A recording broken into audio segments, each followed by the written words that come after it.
Assalamualaikum warahmatullahi wabarakatuh. Perkenalkan, kami dari kelompok 2 yang berkondakan saya sendiri, Wahyu Febriardiansyah, dan teman saya Yuli Fatmawati, dan teman saya yang satunya Muhammad Arfat.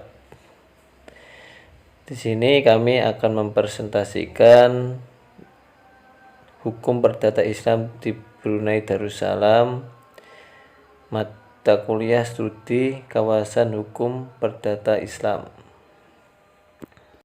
Langsung saja, di sini nanti ada 3 poin pembahasan. Yang pertama, secara singkat negara, yang kedua letak geografis, jajahan dan mazhab. Yang kedua, peraturan hukum perdata Islam di Brunei Darussalam, dan nanti yang ketiga ada kesimpulan dan analisis. Langsung saja, secara singkat negara, letak geografis, jajahan dan mazhab. Brunei Darussalam adalah sebuah negara kecil yang sangat makmur di bagian utara Pulau Borneo atau Kalimantan, tepatnya 443 km di sebelah utara garis ekuator. Batas sebelah baratnya adalah Laut Cina Selatan. Batas-batas lain semuanya adalah daerah Sarawak. Salah satunya dari negara bagian Malaysia. Brunei memiliki 2 bagian wilayah yang dikelilingi dan dipisahkan oleh daratan Malaysia. Ibu kota Brunei adalah Bandar Seri Begawan. Brunei Darussalam merdeka dari jajahan Inggris di bawah negara Persemakmuran Inggris tanggal 1 Januari 1984. Brunei didiami oleh beragam etnis yang mayoritas 2/3-nya etnis Melayu, 90% Muslim, 1/5 etnis Cina, dan sisanya etnis India. Filosofi politik Brunei adalah penerapan yang begitu ketat terhadap Melayu Islam. Beraja MIP yang terdiri dari dua dasar, yaitu pertama Islam sebagai guiding principle dan kedua Islam sebagai form of fortification. Dari 2 dasar ini kemudian muncul penanaman nilai-nilai keislaman, kenegaraan atau pengekalan, dan 3 konsep, yaitu pengekalan negara Melayu, mengekalkan negara Islam, hukum Islam yang bermazhab Syafi'i dari sisi fikih dan mazhab Ahlussunnah wal Jamaah dari sisi akidahnya, dan mengekalkan negara beraja. Poin yang kedua yaitu pembaharuan hukum perdata Islam di Brunei Darussalam. Adapun 9 poin pembahasan, yaitu yang pertama, pembatalan pertunangan.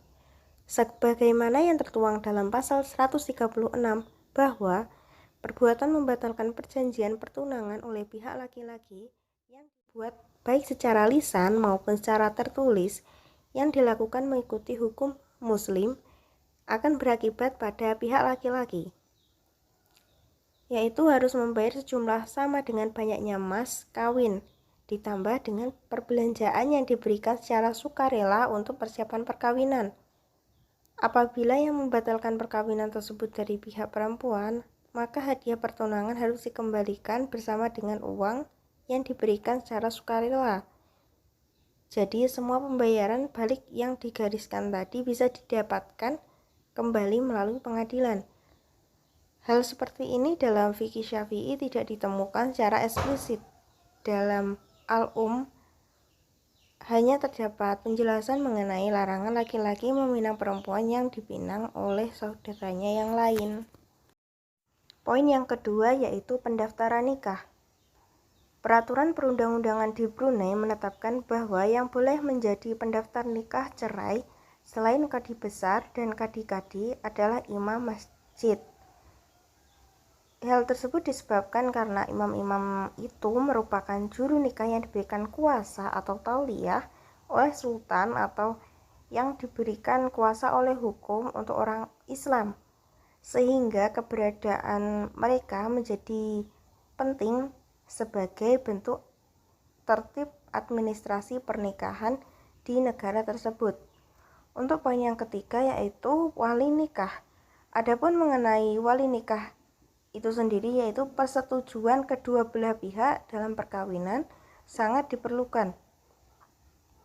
Di samping itu, wali pengantin perempuan pun juga harus memberikan persetujuan atau kodi yang mempunyai kewenangan bertindak sebagai raja, atau apabila tidak terdapat wali nasab atau wali nasab tidak menyetujui dengan alasan yang tidak masuk akal. Poin yang keempat yaitu perceraian yang dilakukan oleh suami. Mengenai peraturan yang sangat kontroversial di Brunei adalah masalah perceraian. Jika perempuan dicerai sebelum disetubuhi, maka ia tidak boleh dikawinkan dengan orang lain kecuali dengan suaminya yang terdahulu dalam masa iddah, kecuali telah dibenarkan oleh kodi yang berkuasa di mana ia tinggal. Dari aturan perundang-undangan tersebut nampak berbeda dengan kebijakan negara lainnya. Poin yang kelima yaitu perceraian dengan talak tebus. Di Brunei diberlakukan juga aturan yang menyatakan bahwa jika pihak suami tidak menyetujui perceraian dengan penuh kerelaan, maka kedua belah pihak bisa menyetujui perceraian dengan tebusan, atau di Brunei diistilahkan dengan cerai tebus talak.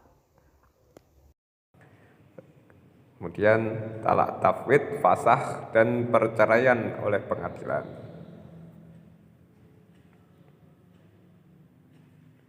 Di Brunei juga diberlakukan aturan bagi pihak istri untuk berpisah dari suaminya melalui fasilitas fasakh. Fasakh adalah suatu pernyataan pembubaran perkawinan menurut hukum Islam. Pernyataan fasakh ini tidak boleh dikeluarkan kecuali pihak istri memberi keterangan di hadapan suami sekurang-kurangnya 2 saksi dan mengangkat sumpah atau membuat pengakuan. Bagi istri yang dicerai dapat mengajukan pemberian penghibur atau bisa disebut mut'ah kepada qadhi yang diserahkan setelah keterangan dua belah pihak didengar oleh qadhi. Jadi kedua belah pihak yang akan berpisah harus mengeluarkan biaya penebusan atas perceraiannya. Hanya saja kalau cerai talak tebus diberikan kepada mantan suami, sedangkan untuk fasakh diberikan kepada qadhi yang menangani perkaranya tadi. Kemudian yang selanjutnya hakam, arbitrator. Undang-undang di Brunei juga mengatur mengenai penunjukan seorang hakam, arbitrator. Posisi hakam tersebut dilakukan oleh qadhi untuk menjadi mediator bagi suami dan istri yang menghadapi masalah dalam perkawinan mereka. Kemudian yang selanjutnya rujuk. Rujuk adalah sebuah kemungkinan yang diberlakukan dalam undang-undang perkawinan Brunei yang dinyatakan bahwa dibenarkan untuk rujuk setelah dijatuhkannya talak. Yaitu apabila setelah jatuh talak 1 dan talak 2, jika sebelum masa iddah berakhir, yang terakhir surat kematian. Seorang istri dibenarkan untuk menikah kembali jika suaminya telah meninggal, atau diyakini ia telah meninggal dunia dan tidak terdengar beritanya dalam waktu yang lama. Jadi jika suami sudah meninggal, telah meninggal dunia, ataupun suami hilang tanpa ada berita dalam waktu atau jangka yang lama, seorang istri dibolehkan menikah kembali. Hanya saja kebolehan tersebut hendaknya disertai dengan adanya surat kematian. Namun jika tidak ada, maka seorang qadhi dapat mengeluarkan surat pernyataan kematian tentunya dengan penelitian yang akurat. Oke, terima kasih presentasi dari kami. Wassalamualaikum warahmatullahi wabarakatuh.